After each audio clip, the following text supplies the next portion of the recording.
Let's start with objective metrics. This includes three things: accuracy, speed, and relevancy. Digging in on accuracy a bit more, this involves two things. The first being factual correctness, meaning the responses should be verifiable facts. For instance, how long does it take to boil an egg? It typically takes 9 to 12 minutes to boil an egg. This one's pretty straightforward. And then we have semantic correctness. This can be trickier to measure and relates to whether the responses match the context and intent of a question. For example, again, how long does it take to boil an egg? And this time we get a response: an egg is a food product produced by poultry. This answer is factually correct.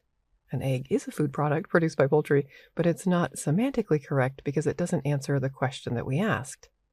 Doing evaluations of this kind can involve using a ground truth dataset, which usually involves some human verification to verify correctness.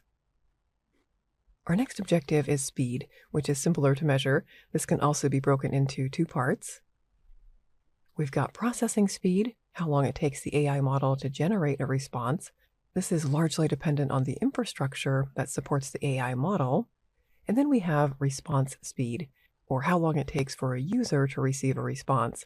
This includes not only the processing speed, but also things like network latency and other potential delays. We can typically measure these things using timestamps and system metrics. For example, you could timestamp when a request is received, when a response is sent, and then calculate the difference. And then our third objective metric is relevancy. This relates to whether the AI's response is relevant to the question that we asked. For example, if a user asks for book recommendations and the AI provides movie recommendations, the response is not relevant even though it's coherent and fluent. This one can also be a little bit tricky to evaluate, and human evaluation usually occurs here as well. Now let's talk about subjective metrics.